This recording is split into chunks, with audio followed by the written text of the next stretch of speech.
Assalamualaikum warahmatullahi wabarakatuh. Jumpa lagi dengan saya. Nah, untuk video kali ini kita akan membahas kitab Ahkami Zakati yang bagian pertama ya. Dan sebenarnya kemarin saya sudah upload sih bab zakat yang part pertama, cuman ingin saya revisi saja ya.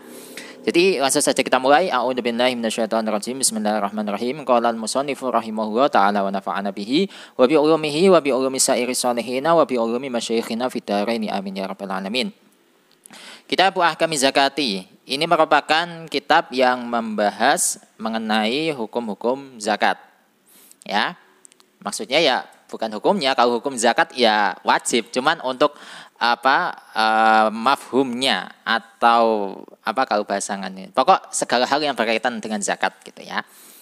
Nah, wahya lughatan an-nama'u. Zakat secara bahasa itu didefinisikan an-nama, tumbuh atau berkembang ya. Wasar'an, sedangkan untuk definisi zakat menurut syara ya adalah ismun limalin maksusin, nama bagi harta tertentu. Nah, sifatnya mal ini yukhadu min malin maksusin, yang diambil dari harta tertentu. Ala wajihin maksusin, yang diambilnya itu dengan cara tertentu, ya enggak moro-moro langsung diambil gitu tanpa mengetahui aturannya, tapi ala wajihin maksusin, yang diambil dengan cara tertentu. Kemudian yusrofu li ta'ifatin maksusotin, yang mana harta tersebut ditasarufkan atau diberikan kepada golongan tertentu. Ya, jadi untuk artinya kurang lebihnya begitu. Sekarang untuk analisis i'rabnya. Kitab Ahkami Zakati ini kita semua sepakat menjadi khobar ya dari mubtada yang dibuang, takdirannya hada ya. Jadi hada kitab Ahkami Zakati. Ini merupakan kitab hukum-hukum zakat ya. Nah, sedangkan di sini untuk khobarnya itu berupa idhofah, kitabu sebagai mudhof, ahkami sebagai mudhof ilah pertama, az-zakati sebagai mudhof ilah yang kedua. Nah, berhubung di sini susunannya itu berupa idhofah, otomatis memiliki makna dari salah satu makna idhofah. Makna idhofah kan ada 3. Itu yang berada di bait kedua. Wasaniya jurur wanwi min au fi ida lam yasluhi ladaka walamahuda. Jadi ada 3 ya. Nah, untuk makna idhofah yang di sini itu kalau saya pribadi lebih memilih ke makna fi ya. Jadi kitabun fi ahkami zakati. Kitab di dalam hukum-hukum zakat gitu ya. Nah, sedangkan kalau analisis singkatnya ya kalian tahu sendiri lah ya, kitabun ini merupakan masdar dari kata bayak tubuh kitaban, bisa atau bisa kalian juga jadikan sebagai isim jamid ya, tapi isim jamid yang maknawi bukan yang dati ya. Kemudian ahkami itu ya jamak dari hukmun, az-zakati itu merupakan bisa isim jamid ya bisa juga masdar gitu. Terserah kalian mau milih yang mana. Selanjutnya, wahia. Wawunya di situ waw istiqnaf mengawali jumlah baru, kemudian hiya. Ini kan isim domir ya. Isim domir kembalinya ke zakat dan isim domir itu hukumnya mabni, dan sebagaimana saya sudah jelaskan di video-video sebelumnya, kalau isimnya itu mabni maka dia tidak menerima i'rab. Ya, tidak menerima i'rab rafa, nasab, jar atau jazm ya. Sedangkan yang bisa menerima i'rab itu adalah isim yang mu'rab, bukan isim yang mabni. Nah, namun berhubung lafadz hiya di sini menempati posisi mubtada, maka dia fi mahalli raf'in, bukan dibaca rafa lah ya, bukan dibaca rafa, tapi menempati tempatnya i'rab rafa, itu yang tepat ya. Jadi hiya dibaca rafa bukan, tapi fi mahalli raf'in gitu ya. Nah, selanjutnya lughatan. Ini kalau pembahasan lughatan secara umum di pondok-pondok itu menjadikan lughatan sebagai mansub binaz'il khafdi. Jadi asalnya fi lughatin. Gitu ya. Nah, huruf jarnya itu dibuang, kemudian lughah ini dibaca nasab menjadi lughatan. Sebagaimana bait wa atilaziman fi harfi jarri wa in hudifa nasbu lil munjari. Itu ya. Di bab ta'adil fi'li wa luzumuhu atau luzumihi itu ya di kitab Alfiyah. Selanjutnya an-nama'u adalah khobar dari hiya, ya. Dibaca rafa, tanda rafanya dhammah sebab an-nama'u merupakan isim mufrad. Nah, ini baru isim yang mu'rab, benar-benar dibaca rafa gitu ya. An-nama'u. Selanjutnya wa syar'an. Wawunya ini saya jadikan bukan wawu ataf, tapi saya lebih condong menjadikannya wawu istinaf. Syar'an adalah mansub binazil khafdi, sama seperti runggotan tadi. Dia mansub binazil khafdi, asalnya fi syar'in, tetapi di sini huruf jarnya dibuang, kemudian dibaca nasab menjadi syar'an. Selanjutnya ismun adalah khobar dari mubtada yang dibuang.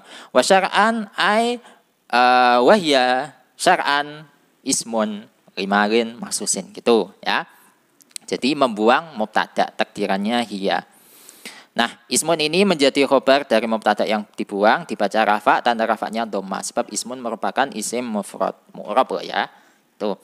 Selanjutnya limalin adalah jar majrur, huruf jarnya lam, majrurnya adalah lafadz malin yang berupa isim mufrad sehingga di sini tanda jarnya menggunakan kasroh.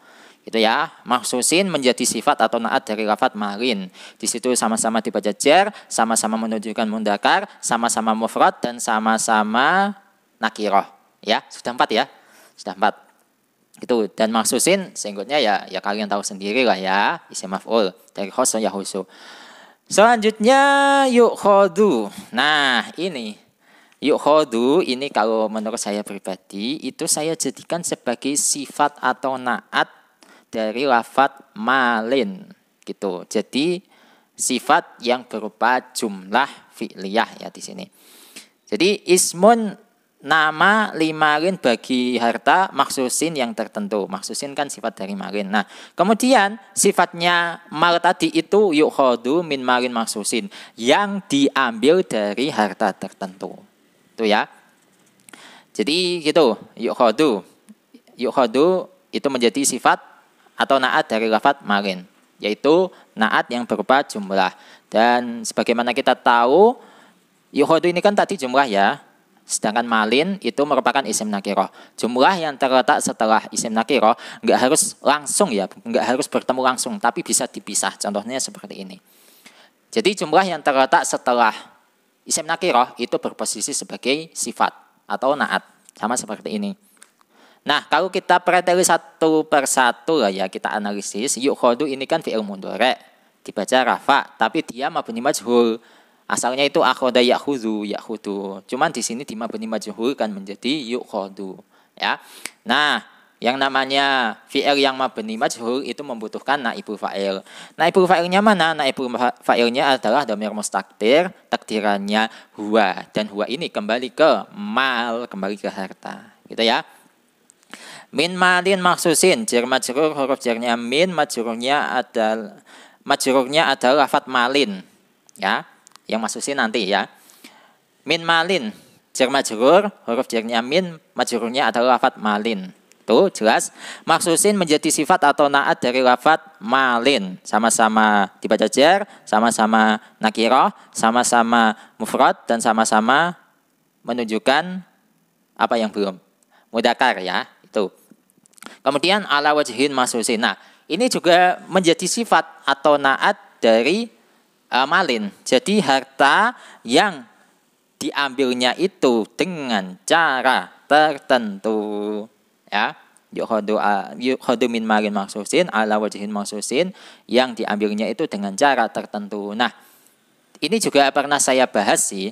Jadi yang bisa menjadi sifat atau naat dari isim nakiroh itu enggak harus jumlah, tapi bisa juga sifat jumlah. Contohnya seperti ini. Jadi kalau di contoh yang ada di kitab Jami'ud Durus itu ayat yang menjelaskan rojulun min ali fir'auna gitu. Rojulun laki-laki. Nah, sifatnya rojul ini min ali fir'auna, dari keluarga Fir'aun. Nah, min ali fir'aun itu berupa sifat jumlah yang berupa jar majrur, tapi menjadi sifatnya rojul gitu. Jadi sama seperti ini, ala wajihin itu menjadi sifat atau naat dari malin gitu ya. Yang mana ini berupa jar majrur, huruf jarnya ala, majrurnya adalah lafadz wajihin.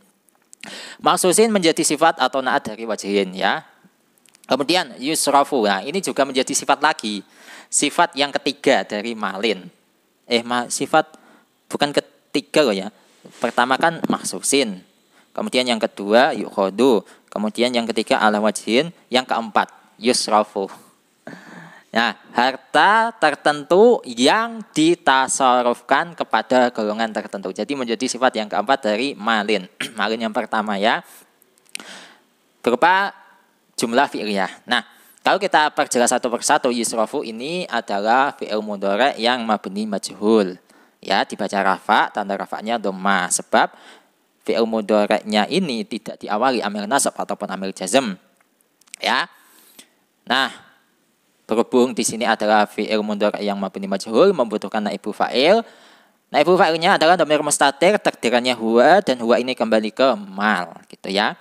Kemudian li ta'ifatin adalah jar majrur, huruf jarnya lam, majrurnya adalah lafadz ta'ifatin yang berupa isim mufrad sehingga tanda jarnya menggunakan kasrah. Maksusatin menjadi sifat atau naat dari ta'ifatin, sama-sama muannas, sama-sama dibaca jar, sama-sama sama-sama nakirah dan sama-sama mufrad, gitu ya.